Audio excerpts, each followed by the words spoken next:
संपदा सोहळा नावडे मनाला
सदाशिव महाराज पाराडे अशोक बाप्पा सोलंकी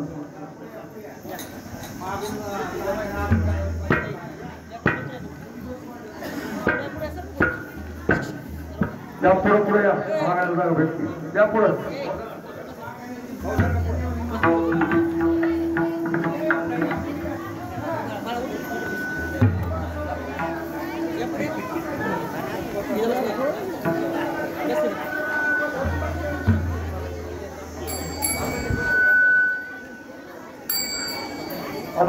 कलमा करू कलमा करू नका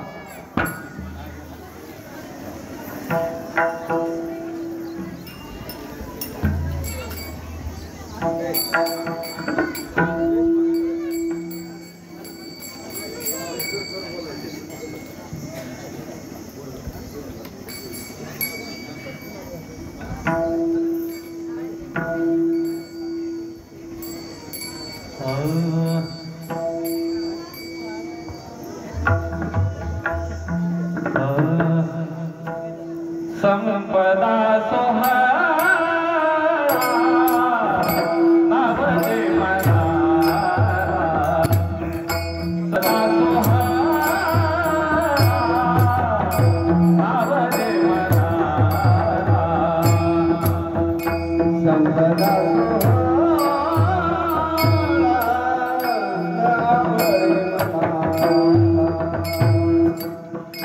संपदा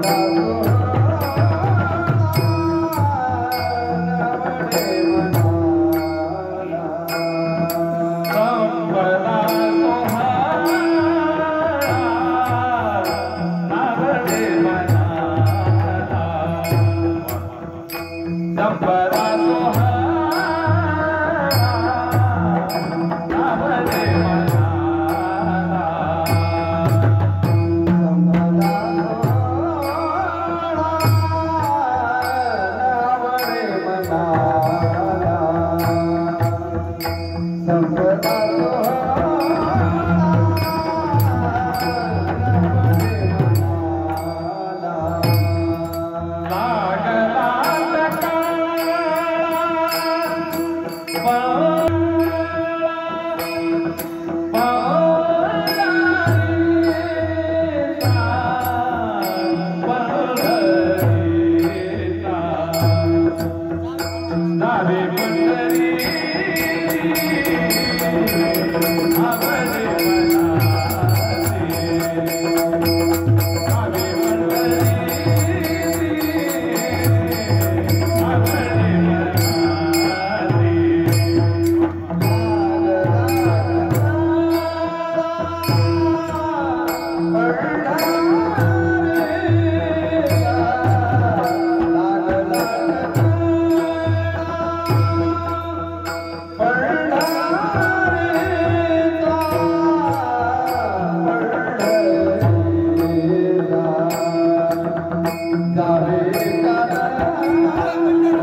Hey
संपदा 16 नावडे मनाला लागला टकळा पंढरीचा जावे पंढरीसी आवडे मनासी कधी एकादशी आषाढी हे तुका म्हणे ऐसे अर्थ ज्याचे मनी तुका म्हणे ऐसे अर्थ ज्याचे मनी त्याची चक्र पाणी वाट पाहे जावे पंढरीसी आवडे मनासी कधी एकादशी आषाढी हे विठ्ठला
संपदा 16 नावडे मनाला लागला टकळा पंढरीचा जावे पंढरीसी आवडे मनासी कधी एकादशी आषाढी हे परमपुरुषेश्वर पांडुरंग मुरारी कमल नयन काना गोपिका चित्तहरी प्रगट निकट शोभे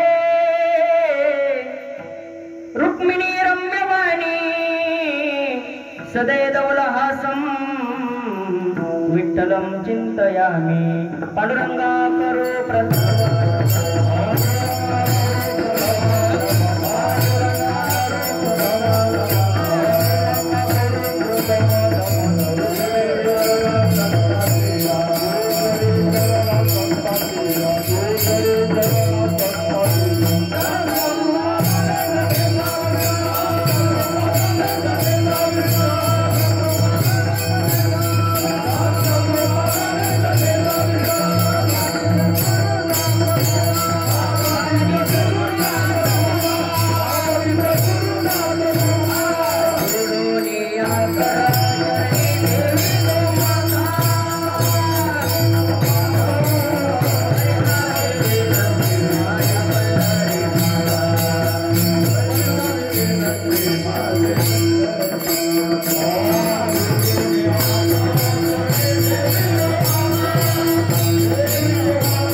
संपदा 16 नावडे मनाला लागला टकळा पंढरीचा जावे पंढरीसी आवडे मनासी कधी एकादशी आषाढी हे प्रस्तुत प्राप्त कीर्तन रूपी सेवेकरता निवडेल अभंग विश्वमान्य विश्वभूषण अधिकार संपन्न जगद्गुरु तुकोबराय यांचा उत्कृष्ट असा आपल्या मनातली आवड व्यक्त करणारा आषाढी निमित्त कीर्तनाचा सोहळा विठ्ठल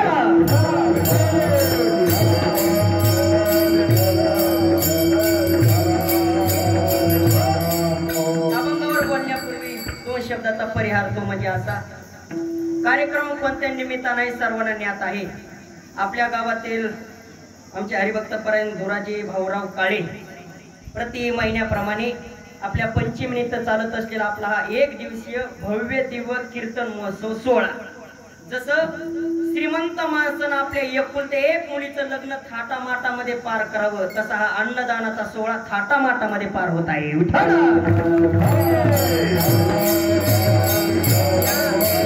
कार्यक्रमाच्या संदर्भामध्ये मला ज्यांनी संपर्क केला आमचे परममित्र हरिभक्तपरायण पांडुरंग महाराज उगले असतील, आमचे हरिभक्तपरायण सतीश भाऊ असतील व संपूर्ण गावकरी मंडळी भजनी मंडळी यांनी संपर्कातून येऊन मला या ठिकाणी संपर्क केल्याबरोबर या ठिकाणी कीर्तन करण्याचा योग प्राप्त झाला. या कार्यक्रमाला उपस्थित आपल्या परिसरातील संपूर्ण गुणीजन निष्ठावंत वारकरी उपस्थित आहेत. त्यामध्ये आपल्या गावावर नितांत प्रेम असणारे संगीत विशारद संगीत अलंकार आमचे अशोक बाप्पा सोळंके या ठिकाणी बाप्पा उपस्थित आहेत, त्यांना द्यावे तेवढे धन्यवाद. एकूण आमचे हरिभक्तपरायण आमचे काका या ठिकाणी उपस्थित आहेत, त्यांना सुद्धा द्यावे तेवढे धन्यवाद.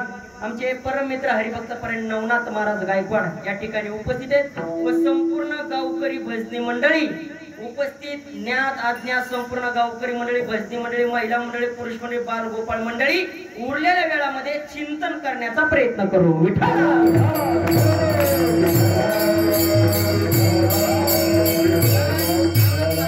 माऊली महाराज वातावरण इतकं तयार झाले बाप्पा असं वाटत नाही एका दिवसाचा कार्यक्रम आहे, असं वाटतंय सत्याच्या शेवटचा काल्याचं कीर्तनाचं काय एवढा मोठा आनंद उत्सव प्राप्त होते. कारण पंचमी महिन्याची म्हणलं कुणी शेतामध्ये जात नाही, प्रत्येकाला ओढ लागते कानिपनाथ भगवंताची सेवा करण्याकरता. सगळ्यांच्या सेवेकरता सोपा अभंग निवडला मी. असा एक सुद्धा वारकरी या ठिकाणी उपस्थित नाही की त्याला हा अभंग पाठ नाही. कारण वारकरी म्हणलं तर हा अभंग पाठ असलाच पाहिजे. कारण वारकरी म्हणलं किती जरी श्रीमंत माणूस असला त्याला ओढ लागते पंढरपूरच्या मालकाची, त्याच्याकरता सोपा अभंग निवडला आहे.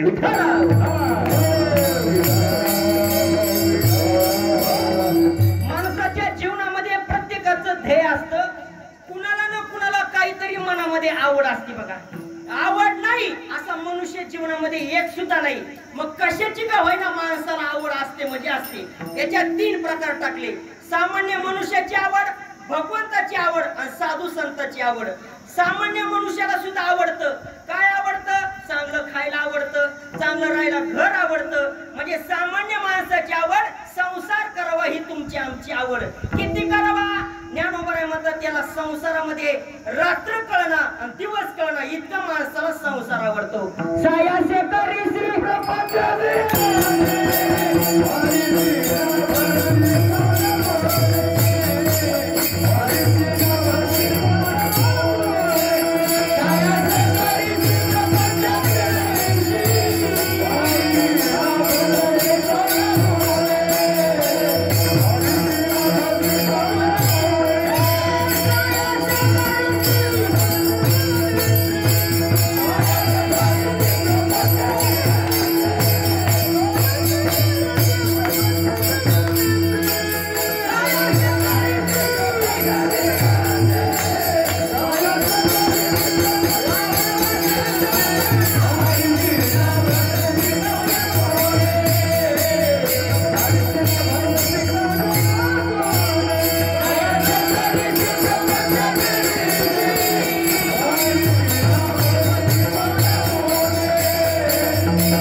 आमची आवड आहे. किती आवडतं? दिवस कळणं रात्र करणं, रात्रंदिवस ज्ञानोबराय म्हणतात संसार करतो. सायासे करीसी प्रपंच, दिन म्हणजे दिवस, निश म्हणजे रात्र. या संसारापायी लोक भगवंताच्या भेटीची विचार विसरून गेले. सज्जन हे तुमची आमची आवड. काय आवडतं? माणसाला चांगलं खायला आवडतं, कोणाला चांगलं प्यायला आवडतं. ही तुमची आमची आवड आहे, ही बाजूला ठेवा. अजून पुढे चला.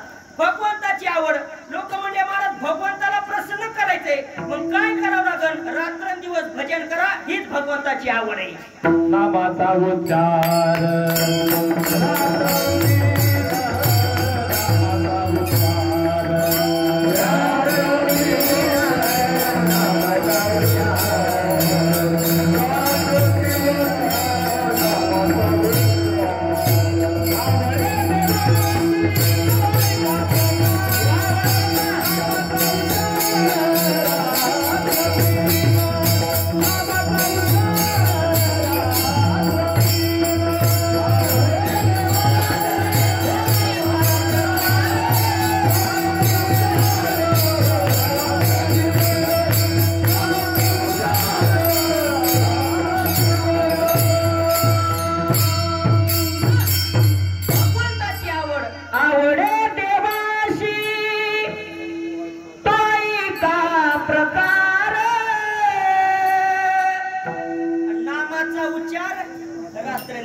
भजनी मंडळ मोकळेपणाने द्या बरं का सगळे आपा.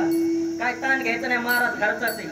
कारण माझ्या कीर्तनात असा काही नियम नाही त्याच्या पुढे माईक आहे त्यानेच प्रमाणे द्यावं म्हणून. आपा मोकळं प्रमाण द्या. तुम्ही ते आता कैलास पर्वतची स्टाईल हाणायला लागले तुम्ही. काय ताण घ्यायचं नाही, मोकळे प्रमाण द्यायचे. कारण भगवंतानी सगळ्याला सारखी कला दिली नाही आणि माझा असा स्वभाव आहे, जसं असेल तशामध्ये मी ऍडजस्ट करून घेणारा महाराज आहे. कारण दादा सगळ्यांना भगवंतानी माऊली मला सगळ्याला सारखी कला दिली नाही ना आपा. कशी दिली नाही आता लक्ष दिली नाही का? आमच्या नवनाथ महाराजाला जितका मृदुंग वाजवता येतो तितका मला जमणार नाही. मला जितकं कीर्तन करता येतं बाप्पा तितकं त्याला जमणार नाही. तुम्हाला काका जितकं गायन करता येतं तितकं मला जमणार नाही. बसल्या लोकांना काहीच येत नाही, पण हे आपल्याला नाव ठेवल्याशिवाय म्हणजे ही यांची कलाच आहे ना. पण सगळ्यामध्ये ऍडजस्ट करून घेणारा मी महाराज आहे. आता वयस्कर माणसं बसले ना पुढं, कोणाला गुडघ्याचा जरी त्रास असला तर डायरेक्ट पाहायला आपण बसा. ताण घेऊ नका. माता मावळे हो, झोपा लागल्या तर खुशाल झोपा. बरोबर प्रसाद खायला मी तुम्हाला उठवतो. कारण तुम्हाला बोलून जास्त फायदा नाही. का फायदा नाही? तुम्ही शासनाच्या लाडक्या बहिणी बाबा. हप्ता चालू आहे ना? हो जीजी हप्ता चालू आहे का? मग चालू आहे म्हणजे 1 पर्यंत फ्रेश राहा.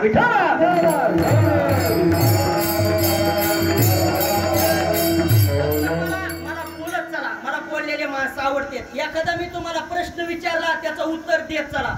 उत्तर चुकलं तर चुकू द्या, मी काय फाशीची शिक्षा देणार नाही तुम्हाला. फक्त मला बोलत चला. कारण वातावरण जुळून आले. नाही तर एका दिवसाच्या कीर्तनाला एवढं चांगलं वातावरण जुळून येत नाही. इतके चांगले 2च गायक आहेत पण क्वालिटीची गायक. एकच मृदुंग आहे पण चांगला आहे. नाही तर आम्ही गावगाव फिरतो, मरणाचा उतार असतो पण आनंद येत नाही बाप्पा. नाही तर बारामतीला जा, पुण्याला जा, मुंबईला जा, तिकडे पैसे कचून असते पण आनंद नसतो. आपल्या इकडे कमी पैशात जास्त आनंद येईल.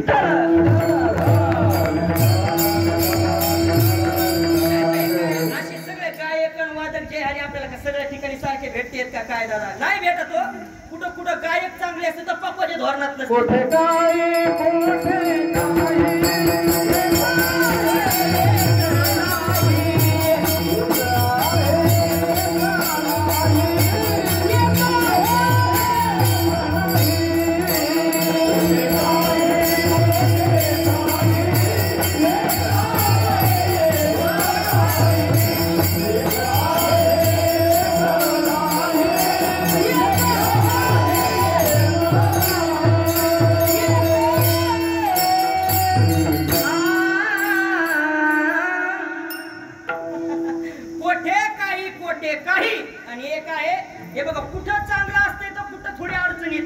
भगवंतानी सगळ्याला सारखी कला दिली नाही. मी तर म्हणत असतो आपल्या परिसरामध्ये 2-3च चांगले गायक आहेत पण क्वालिटीचे.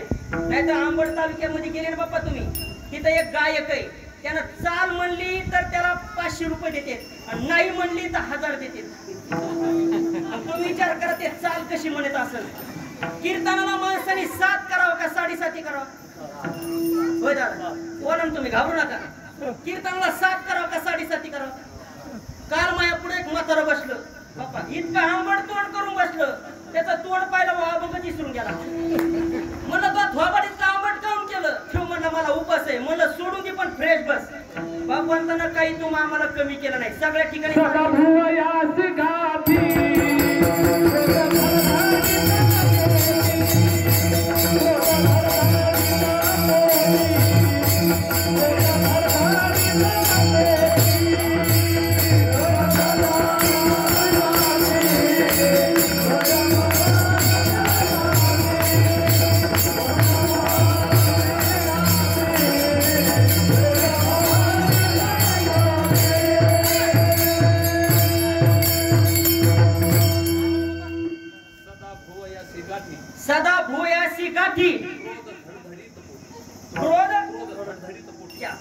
भाषेप्रमाणे घोडी गवरी आणि पैसे दिसे तोंडावरी विठाला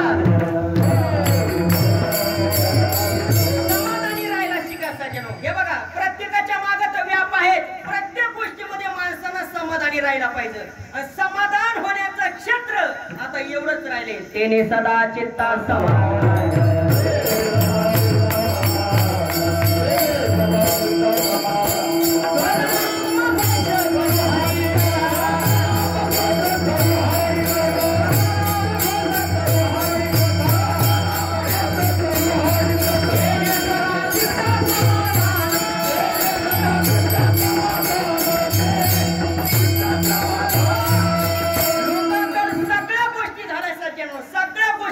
फक्त चेहऱ्यावर नाही लोकांच्या. काय समाधान राहिले नाही लोकांच्या चेहऱ्यावर समाधान. आज पैसा कमी आहे का लोकांकडे? पैसा भरपूर आहे.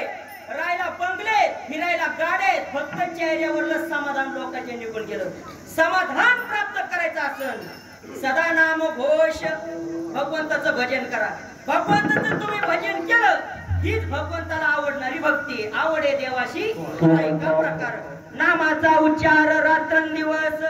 तुळशी माळ गळा गोपी चंदन टिळा हृदय कळवळा वैष्णवांचा. ही भगवंताची आवड आहे. जितकं तुम्ही भजन करता तितकं ब्रह्मांडाच्या मालकाला आवडतं. जिथं साधू संतांची सेवा घडते ते भगवंताला आवडतं. उलट द्वारका नगरी सोडून भगवान पंढरीश परमात्मा संतांच्या संगती देतो. भजनाची आवड विठ्ठला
पांढरे तीनला उच म्हणायचं माझ्या काका. पांढरे डोळे होते हिशोबाने हो द्या विठाला.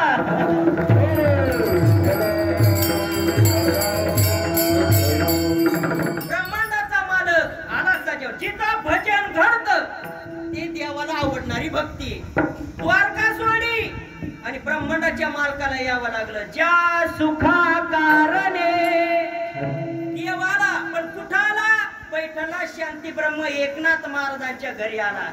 नाता घरी नाचे माझा कुठून आला? द्वारकेची मूर्त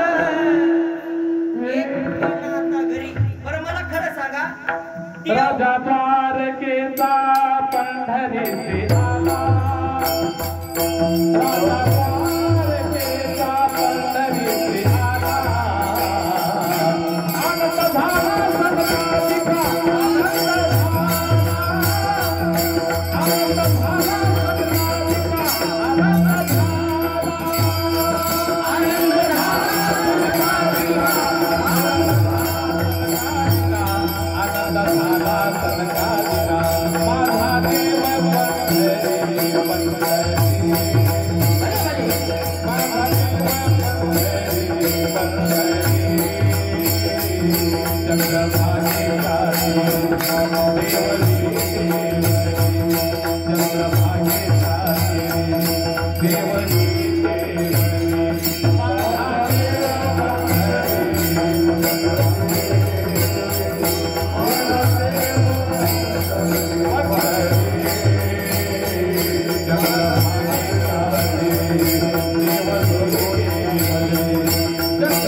देव येतो द्वारका सोडून आला कुठं पंढरपूरला. माझ्या एका प्रश्नाचं उत्तर द्या.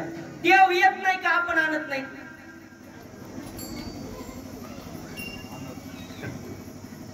देव येत नाही का आपण आणत नाही? तुम्ही बोलता का? मी घरी मोकळं. देव येत नाही का आपण आणत नाही? तुम्ही सांगा ना.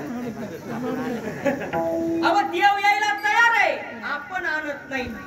महिला मंडळ, शबरी मातेचा बंगला किती कोटीचा होता? होय यमुना का? शबरी मातेचा बंगला किती कोटीचा होता? जी कोटीचा कशाचा? सामान्य झोपडी होती, पण ब्राह्मणाच्या मालकाला तिथं यावं लागलं. ही शबरी मातेची प्रतीक्षा आहे. विठाला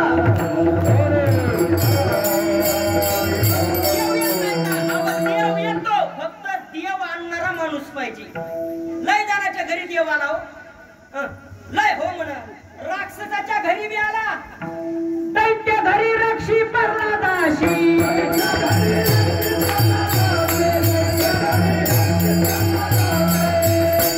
येत नाही का देव? अहो देव घरी येतो. द्वारकेचा राणा कौरवा घरी, पांडवा घरी आला नाही का देव? देव येतो, फक्त देव आणणारा पाहिजे. पैठणच्या शांती ब्रह्म एकनाथ महाराजांनी भक्ती केली, भजन केलं. द्वारका सोडून ब्राह्मणाच्या मार्गाला तिथं यावं लागलं आणि संतांची सेवा करावी लागली. मनोवनी सेवा करीत त्यांची संतांचे सुख झाली या देवा. काय केलं या साधू संतानं? भजन केलं, भक्ती केली आणि देव आपला करून घेतला. जिथं भजन चालू आहे, भजन आवडणारी भक्ती देवाला आवडती. हे देवाची आवड आहे. सामान्य माणसाची आवड रात्रंदिवस संसार करणं ही तुमची आमची आवड आहे. देवाची आवड जिथं भजन चालू आहे ती देवाला आवडणारी भक्ती आहे. आता चला, आता शेवटचा टप्पा, साधू संतांची आवड. महाराज सामान्य माणसाची आवड सांगितली, देवाची आवड सांगितली, पण या जगामध्ये साधू संताला नेमकं आवडतं तरी काय? सारखं पंढरपूरला जावं. साधू संताची आवड दुसरं चरण. जावे पंढरसे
साधू संतांना. तुकोबऱ्या म्हणतात, जावे पंढरीसी आवडे मनासी, कधी एकादशी आषाढी हे. निष्ठावंत वारकरी जर असला सारखी त्याला तळमळ वाटते, एकादश कधी येईल, पंढरीची वारी कधी येईल आणि मी पंढरपूरला कधी जाईल. जसं चातक पक्षी पावसाची वाट पाहतो, रात्रंदिवस पावसाची वाट पाहतो, कारण चातक पक्षाचा स्वभाव आहे. चातक पक्षी खालचं पाणी पितच नाही, पावसाचं पाणी झेलतो आणि आपल्या मुखामध्ये प्राशन करतो. चातक पक्षी त्याचा सारखं पावसाची वाट पाहतो, तसे साधू संत सारखी पंढरपूरच्या एकादशीची वाट पाहतात. केव्हा पंढरपूरची वारी येईल आणि केव्हा मी पंढरीच्या मालकाचं दर्शन घेईल, सारखी तळमळ वाटते त्याला. जीवनामध्ये झुरून निर्माण होतो. बेटी लागे जीवा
पंढरीनाथा भेटावया. सारखी तळमळ वाटते साधू संतांना पंढरपूरच्या मालकाचं दर्शन केव्हा घेईल. तुकोबाराने दृष्टांत दिला.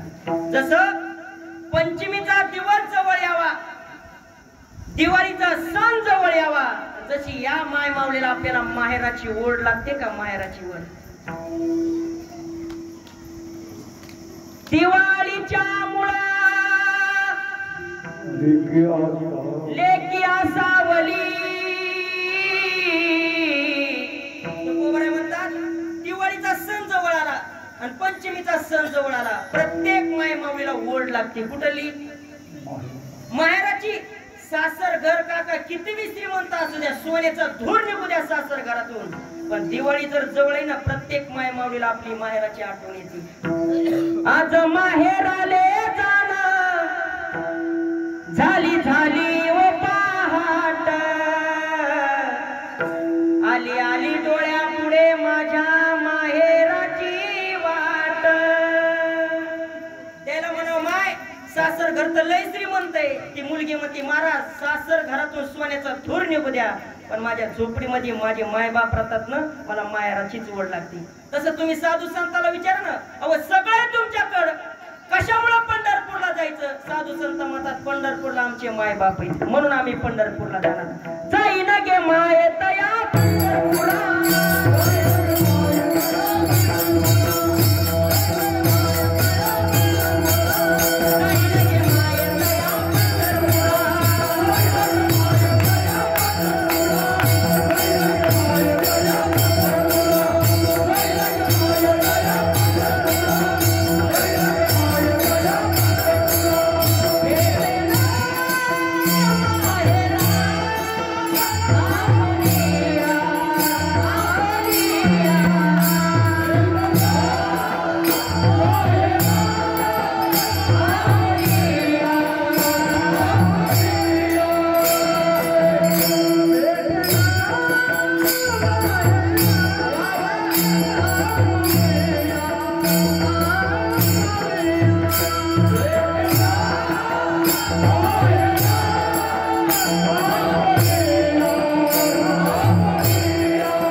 पंढरपुरा. अहो प्रत्येक साधू संताला विचारा, तुमचं माहेर आमचं माहेर माझे माहेर पंढरी माझे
जनाबाई सुद्धा म्हणतात बाई बाई जात ग माहेर बाई बाई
सासरचं जास्त वर्णन करते का माहेराचं?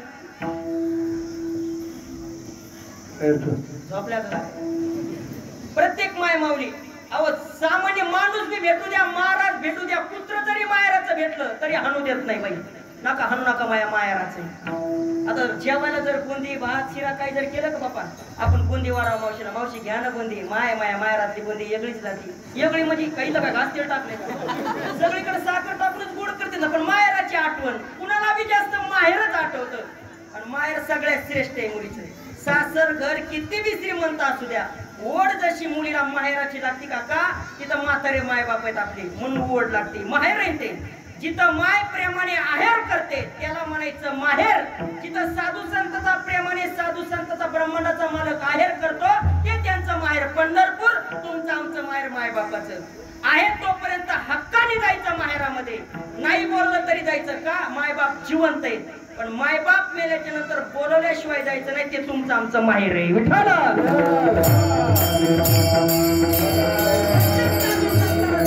पंढरपूर आमचं माहेर आहे.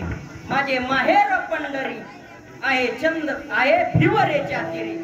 तिथं जसं आपल्या संसारामध्ये बहीण आहे आपल्याला भाऊ आहे, तसे साधू संताला सुद्धा पंढरपूर मध्ये सगळं नाव. माझी बहीण चंद्रभागा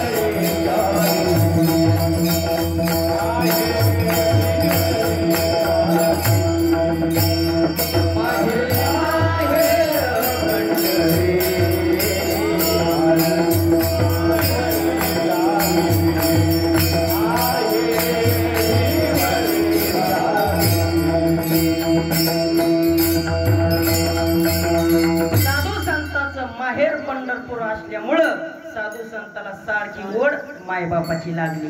लागला टकळा पंढरीचा संपदा सोहळा नावडे मनाला. लागला टकळा पंढरीचा जावे पंढरीसी आवडे मनासी. कधी एकादशी आषाढी हे. आपण निष्ठावंत वारकरीत प्रत्येकाला ओढ लागली बघा आता पंढरपूरची. आता 10, 15, 12 दिवसामध्ये आता प्रत्येक जण माऊलीच्या सोहळ्यामध्ये, तुकोबराच्या सोहळ्यामध्ये, निळोबराच्या सोहळ्यामध्ये प्रत्येक वारकरी निघाला पंढरपूरला. आणि निघाला ना दादा, आनंदाचं वातावरण आहे. भजन कमी पण भोजन जास्त आहे. हे आता सगळ्या लोकांची व्यवस्था आहे, कारण अन्नदान इतकं लोक करतात पंढरपूरच्या वाटाने. ज्यांना 2 एकर जमीन आहे, 5 एकर जमीन आहे, ते म्हणतात ना लोक आम्ही अन्नदान करतो. त्यांनी फक्त एकदा पंढरपूरच्या वाटाणीचा अभिमान नाहीसा झाल्याशिवाय राहणार नाही. इतके श्रीमंत लोक वाटाणा वारकऱ्याची सेवा करतात. अन्नदानासारखं श्रेष्ठ पुण्य कोणतं नाही बाबा या जगामध्ये, कोणतंच नाही. अन्नदान श्रेष्ठ दान, म्हणून पुण्यातले लोक होईल तितकी वारकऱ्याच्या अन्नदानाची सेवा करतात. पैशावाले बघताना तर खूप श्रीमंत, माऊली चला ना 2 घास खायला आमच्याकडे. का 2 तरी वारकऱ्याच्या मुखामध्ये अन्नदान जावं. अन्नदानाने लय मोठं प्राप्त होते. काय मिळतं अन्नदानाने?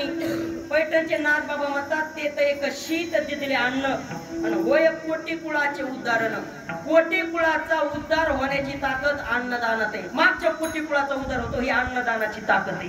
अजून पुढे चला, नामदेव महाराज म्हणतात अन्नदानाने माणसाला दीर्घ आयुष्य प्राप्त होते. विठ्ठला मरायच्या अगोदर एकदा तरी अन्नदान दिलेलं पाहिजे. माणसाला दीर्घ आयुष्य मिळतं अन्नदानाच्या पुण्या. दीर्घ आयुष्य म्हणजे बाबा माणूस मरता मरता वाचतो अन्नदानाच्या पुण्यावर. नामदेव महाराजाचा अभंग आहे. मरता मरता माणूस वाचतो. काही माणसं हवे रोडला ऍक्सिडेंट झाला, हात गेला, पाय गेला, डोळा गेला, पण माणसं मेले नाही, अजून बी जिवंत आहे. त्यांनी समजून चालायचं आपण कुठंतरी अन्नदान दिलं, 4 लोकांच्या मुखामध्ये आपण अन्नदान दिलं. अन्नदानाच्या पुण्यावर माणसाला दीर्घ आयुष्य मिळतं. काही माणसं कोमात गेले, कोमात पण मेले नाही. समजून चालायचं अन्नदानाचं पुण्य माणसाला दीर्घ आयुष्य देतं, माणसाला वाचवतं. हे अन्नदानाची ताकद आहे. अजून पुढे चला, ज्यांना ज्यांना वाटतं अशा घोर कलियुगात मला देव भेटावा, त्याच्याकरता आता 2च साधन शिल्लक राहिलेत. नंबर 1 भगवंताचं भजन करा, देव भेटायला वेळ लागत नाही. काही लोक म्हणले महाराज आम्हाला भजन घडत नाही. भजन घडत नाही ना, पैसा असेल तर अन्नदान करा, अन्नदानाच्या प्राप्तीवर देव मिळतोय. विठ्ठला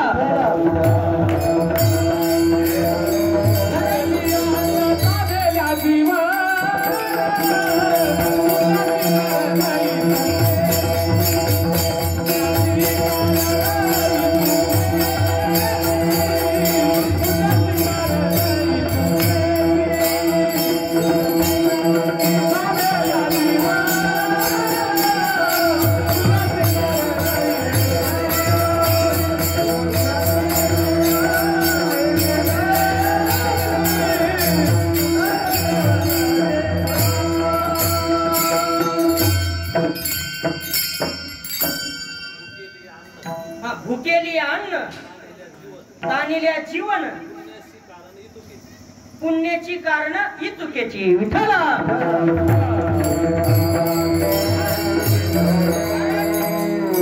ज्याला भूक लागली त्याला भाकर देणं संत महात्म्यांनी भारत देशाला लावलेली परंपरा आहे. अजून ऐका, शोधावया भाकरीला निघाली सज्जन ती भूक आहे, जन्मताच गरीबी येते ही कुणाची चूक आहे?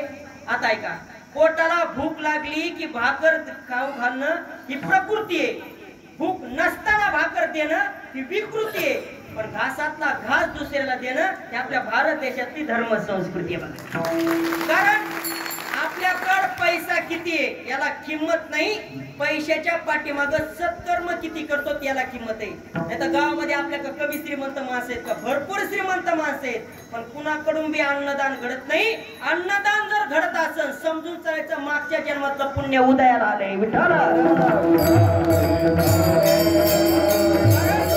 पैसा किती कमवला याला किंमत नाही, कमवलेल्या पैशाच्या पाठीमाग पैशाचा उपयोग किती केला याला किंमत आहे. आपल्याला शेजारी धरण कुठलंय? माजलगावचं जवळ धरण आहे, बरोबर. किती दरवाजे आहेत? कुणी मापले आता? 7 धरा नाही तर 10 धरा, जाऊ द्या. मी नाही मापले आणि तुम्ही नाही मापले. माजलगावच्या धरणाला 7-10 दरवाजे. कोण्या नदीवर आहे? सिंदफणा नदीवर आहे. आता लक्ष देऊ नका. वरून महापूर आला आणि माजलगावच्या धरणाचे दरवाजे सोडायचेच नाही. काय होईल हो अण्णा? काय होईल? धरण तुटून जाईल. तसं पैसा रुपये घरातलं धरण आहे. त्या धरणाला जर अन्नदानाचा दरवाजा नसन, सत्कर्माचा दरवाजा नसन, त्या पैशाला किंमत राहत नाही. रावणाची लंका सोन्याची होती, संस्कृती नव्हती, लंका जळाली. देवाची द्वारका सोन्याची होती, संस्कृती नव्हती, द्वारका बुडाली. तुम्ही आम्ही जर कमवलेला पैशाचा जर नीट उपयोग केला नाही, एक तर त्या पैशाला वीट येतो, आग लागते, नाही तर चोरी होते. म्हणून साधू संतांना मार्ग दाखवला. पैशाच्या पाठीमाग तुका म्हणे सत्य कर्म व्हावे.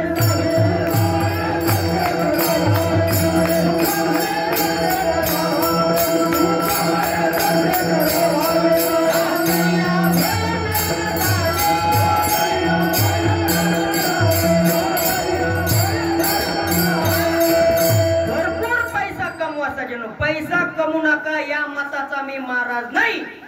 कारण हे कलियुग आहे. कलियुगात जर तुम्हाला 4 लोकांमध्ये जर किंमत पाहिजे असेल, पैशाशिवाय लोक किंमत देत नाही. जरूर पैसा कमवा, पण कमवलेल्या पैशाच्या पाठीमाग साधू संतांचा अधिकार राहू द्या, अन्नदानाचा दरवाजा राहू द्या. अन्नदानासारखं श्रेष्ठ पुण्य कोणतं नाही जगामध्ये. हे बघा, कलियुग चांगलं बी तितकंच आहे बापा, आणि वाईट सुद्धा तितकंच आहे काका. चांगलं किती आहे? जी साधू संतांना द्वापार युगामध्ये साधना केली, देव त्यांच्या स्वप्नात बी गेला नाही. काही साधू संतांना त्रेता युगामध्ये साधना केली, देव त्यांच्या स्वप्नात बी गेला नाही. पण कलियुग भगवंताच्या प्राप्ती करता चांगले. कलियुगा माझी करावे कीर्तन, तेने नारायण देईल भेटी. आणि वाईट सुद्धा तितकंच आहे कलियुग. लोक म्हणते महाराज असं 2 तोंडी कसं बोलायले तुम्ही? कलियुग चांगलं बी म्हणतात आणि कलियुग वाईट सुद्धा म्हणतात. एका प्रश्नाचं उत्तर द्या. हे मानवाचं शरीर चांगलं आहे का घाण आहे? थोडं राहिले 10 मिनिटं. नाशिवंत देह जाणार सकळ. काय नाव आहे तुमचं? कोण्या गावचे? लांबचे काय दिसत पाहुणे. तुम्ही काय बोलले? नाशिवंत देह जाणार सकळ. त्यांनी प्रमाण सांगितलंय मानवाचं शरीर नाशिवंत आहे. तू कबऱ्या म्हणता शरीर उत्तम.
साधिले परब्रह्म. आता खरं कोणाचं मानायचं? हे बघा, शरीर चांगलं बी तितकंच आहे आणि वाईट सुद्धा तितकंच आहे. चांगलं कधी आहे? मनुष्याचा जन्म भेटला आणि देवाचं भजन केलं, याच्यासारखं पवित्र शरीर कोणतं नाही. सकळ चिंतामणी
नाही देवाची होईन मन तिथे होते. एवढं चांगलं मानवाचं शरीर आहे. घाण सुद्धा आहे.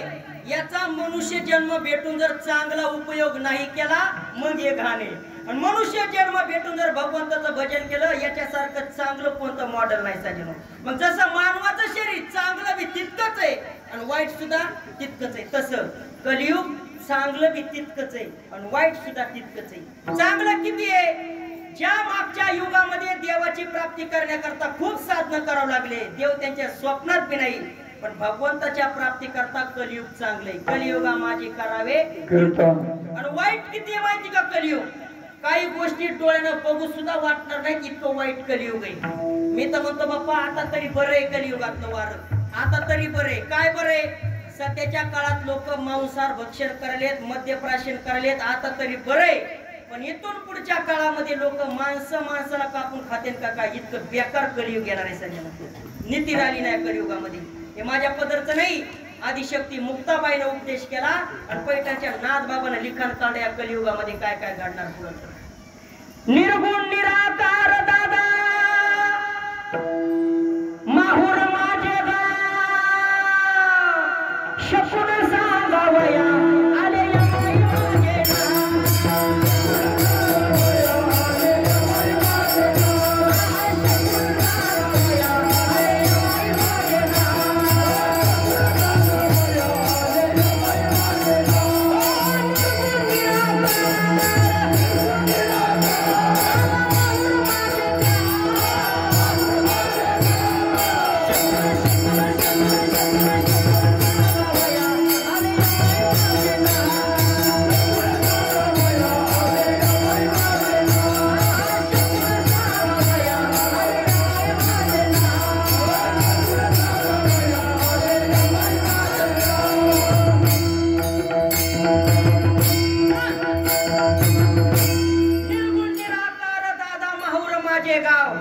शकुन सांगावया आले यमाई माझे नाव. तय नगरी वस्ती केली मी तर आले एक भावे, ऐसा माझा शकुन दादा चित्त देऊन ऐकावे. ऐका काय काय घडणार कलियुगामध्ये, वाईट परिस्थिती होणार आहे. कलियुगाची दादा ऐकावी थोरी, पुत्र तर होईल पित्याचा वैरी. आता याच्या पुढचं चरण जरा अवघड आहे बाबा, माझ्या वयाला शोभत नाही. अभंग बघून घ्या, बेकार कलियुग येणार आहे सगळं. काय काय घडणार आणि कसं कसं घडणार हे पूर्ण अभंगच वाचून बघा.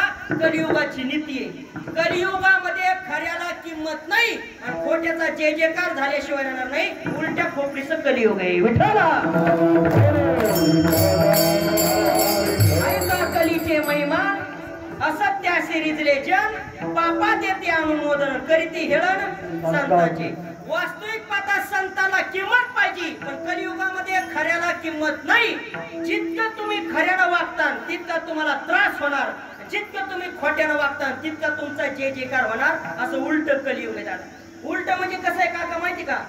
जो वळी रचितो का त्याला लोक 200 रुपये देतात आणि जो फुकून देतो का त्याला 1000 रुपये द्याले. इतकं तरी विचित्र कलियुग असन, पण भगवंताच्या प्राप्ती करतात चांगले. भजन करा आणि भगवंताची प्राप्ती करून घ्या. काही लोक म्हणजे महाराज भजनाचा आमचा मुळातच जन्मजन्मी संबंधच नाही, कारण भगवंताचं नाव मुखामध्ये येण्याकरता मागच्या जन्मातलं पुण्य लागत आहे. अनंत जन्माचे सुकृत पदरी ज्ञानोबरा म्हणतात बहुता सुकृताची जोडी. तुकोबराला का साधकाने प्रश्न विचारला, तुकोबराय अहो सारखं तुमच्या मुखातून भगवंताचं नाव येतंय, याचं काय कारण आहे?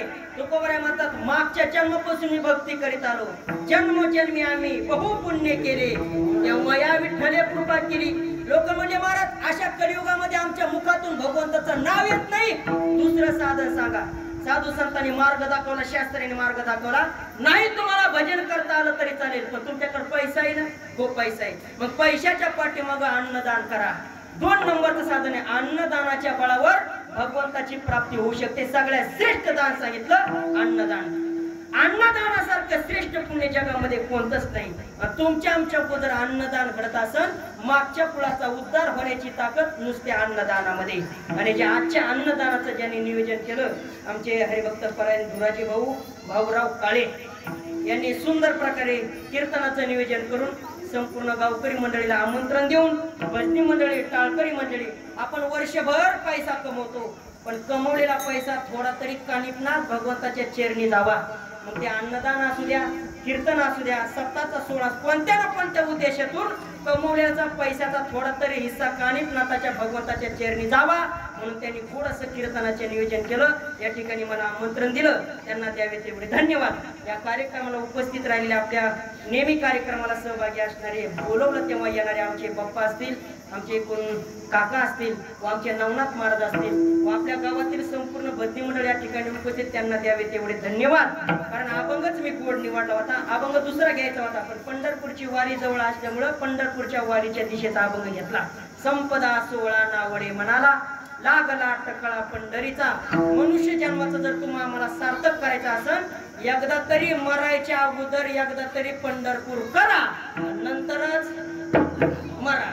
पंढरपूर करून जर तुम्हाला मृत्यू आला तर समजायचा आपला जन्म सफल झाला नाही. तुका म्हणे जन्म आल्याचे सार्थक, पण विठ्ठलाची एक लेख लिया. इथं पंढरपूरला किती जण गेले नाही, हात वर करा.